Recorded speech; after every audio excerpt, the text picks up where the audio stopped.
Hello বন্ধুরা, আজ আমি তোমাদের কাছে নতুন একটা রেসিপি নিয়ে এসেছি। আজ আমি মোচার তরকারি করে তোমাদেরকে দেখাবো। এই মোচার তরকারি করতে দেখো আমার কি কি লাগছে, তোমাদেরকে দেখো দেখিয়ে দিচ্ছি। এখানে দেখো মোচা ভালো করে কেটে আমি ধুয়ে নিয়েছি। এখানে দেখো নারকেল কোড়া রয়েছে, কালো জিরে আছে, জিরে গুঁড়ো আছে, শুকনো লঙ্কা রয়েছে, আর সাদা সর্ষে বাটা রয়েছে, কাঁচা লঙ্কা বাটা রয়েছে। কড়াইয়ে দেখো জল বসিয়েছি, জল দেখো ফুটছে। এবার দেখো মোচাগুলো আমি দিয়ে দিচ্ছি। আন্দাজ মতো দেখো নুন দিয়ে দিচ্ছি, হলুদ দেখো দিয়ে দিচ্ছি।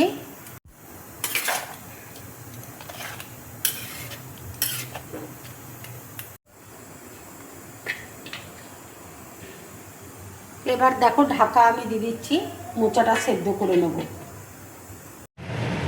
এবার দেখো ঢাকাটা আমি খুলছি। মোচাটা দেখো একদম সেদ্ধ হয়ে গেছে। এবার আমি গ্যাসটা অফ করে দিচ্ছি। মোচার জল দেখো ঝরিয়ে নিয়েছি। এবার আমি মিক্সিতে বেটে নেব। মোচাটা দেখো একটু দরদরা করে আমি পেস্ট করে নিয়েছি, একদম মিহি করে পেস্ট করিনি।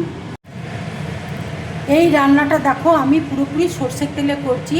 কড়াই দেখো তেল দিয়েছি, তেল গরম হয়ে গেছে। শুকনো লঙ্কা দেখো ফোড়ন দিচ্ছি, কালো জিরে দেখো দিয়ে দিচ্ছি।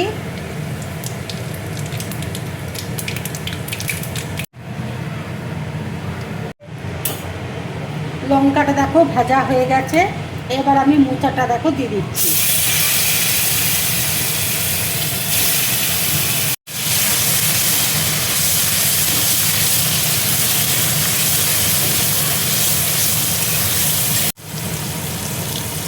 নুন দিয়ে দেখো মোচাটা আমি সেদ্ধ করেছি, সেই জন্য অল্প করে দেখো নুন দিয়ে দিচ্ছি। অল্প করে দেখো হলুদ দিয়ে দিচ্ছি।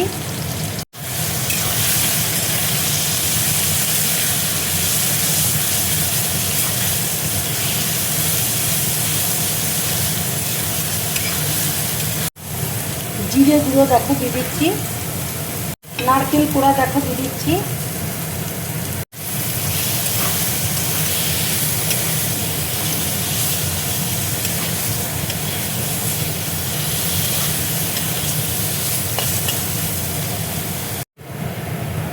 কাশ্মীরি লঙ্কার গুঁড়ো দেখো দিয়ে দিচ্ছি। কাঁচা লঙ্কা বাটা দেখো দিয়ে দিচ্ছি। সর্ষে বাটা দেখো দিয়ে দিচ্ছি। 1 চামচ দেখো সর্ষে বাটা দিয়ে দিলাম।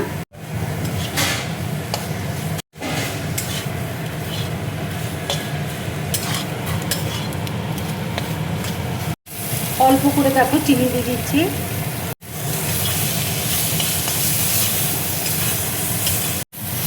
এইভাবে মোচা রান্না করে তোমরা গরম ভাতের সাথে খাবে, খুব ভালো লাগবে খেতে। উপর দিয়ে দেখো একটু কাঁচা সর্ষের তেল আমি দিয়ে দিচ্ছি। রান্নাটা দেখো হয়ে গেছে। এবার আমি গ্যাসটা অফ করে দিচ্ছি।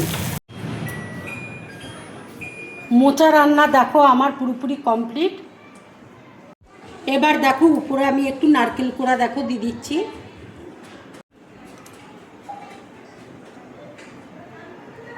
কাঁচা লঙ্কা দেখো দিয়ে দিচ্ছি। আমার এই রান্নার রেসিপিটা যদি তোমাদের ভালো লাগে তাহলে লাইক করবে, শেয়ার করবে, আর ড্রিম ব্লগ চ্যানেলটাকে সাবস্ক্রাইব করবে। তোমরা বেশি করে কমেন্টস করবে, তাহলে আমার খুব ভালো লাগবে। নমস্কার।